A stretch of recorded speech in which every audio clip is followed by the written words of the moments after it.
For the past few weeks, I've been talking about construction disputes,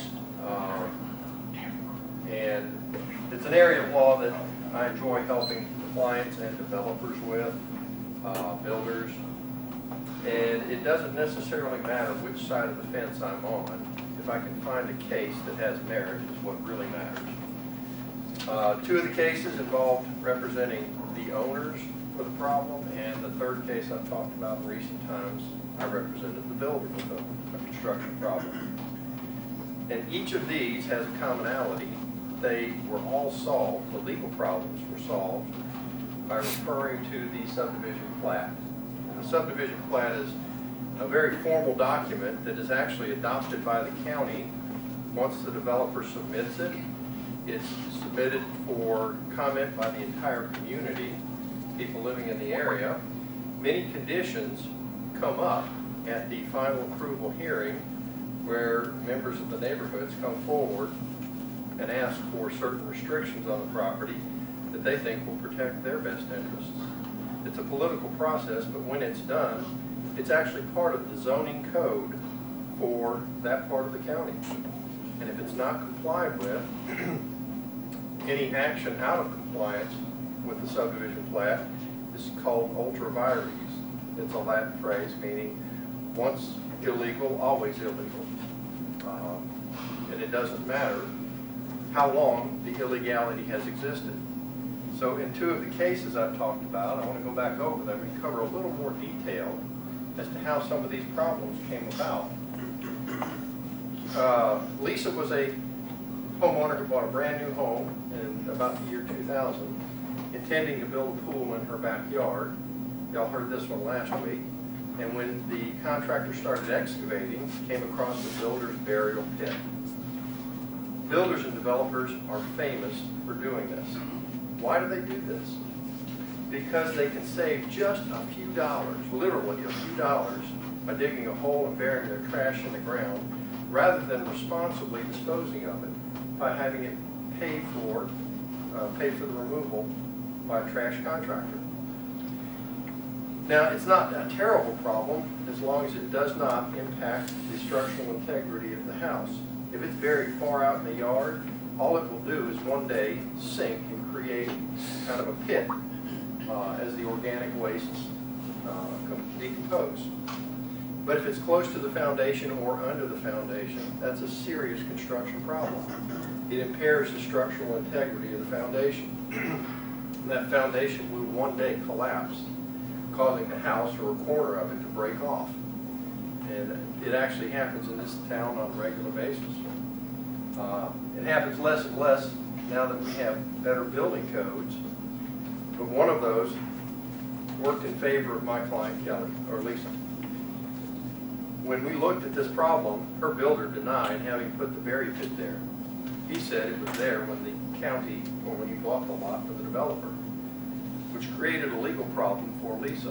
She couldn't sue the developer directly because she had no contract with him. It's a lack of privity is the legal phrase you'll hear in court. If you don't have a contract with that developer, there has to be alternate theories or she would be out of court. We took the deposition of the builder to find out more about the developer. The developer was just this random name of a company that went out of business as soon as the development was done. There were no names mentioned on the Secretary of State website. In the deposition, the builder finally had to come clean. He knew who the developer was. He gave us the name. The reason he knew was he was a co-developer. Builders do this on a regular basis. Nothing wrong with it. They get a share of the development dollars. But the real reason they partner up with the developers is so they will capture a certain share of the lots in the subdivision so that they get to be the builders, the preferred builders.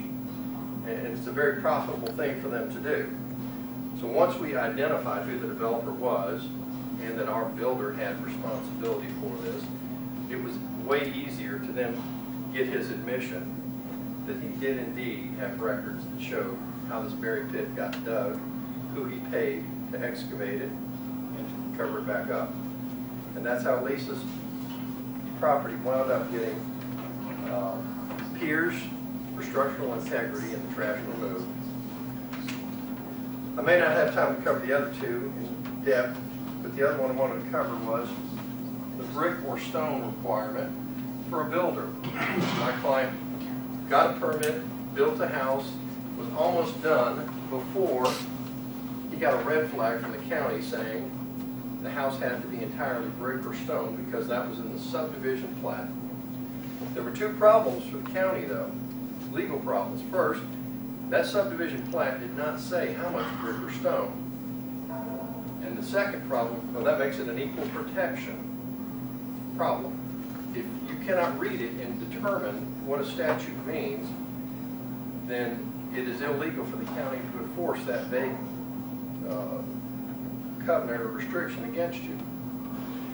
The second problem for the county is that put them in the business of being the neighborhood zoning police. The neighborhoods around had put this requirement at the final subdivision plat hearing. The neighbors were concerned that they did not have, or they didn't want a new neighborhood that was going to bring down their values. But by putting brick or stone on there, that meant the county had to go around and inspect. My client built a house, partial siding and partial stone. I'm going to pass that around. We took the development director around to 17 houses in the neighborhood, including this one, built by the complaining party, which has 5 different faces of siding. And the development director said, those are all for accent. But there was nothing in the subdivision plat that said you could have siding as an accent. As a result, that was their second problem.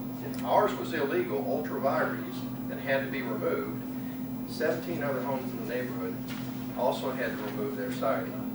And that was the look on the development director's face that told me he didn't want to be in that business of having to tell the neighbors what their houses would look like.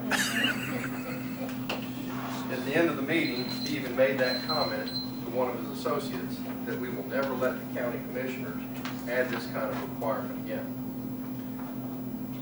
When you think of anybody you know who's building a house and has a serious construction problem, or a builder who has a problem with the county, tell them you know somebody who can handle that kind of problem. I'm Mike McGoff with the McGoff Law Firm.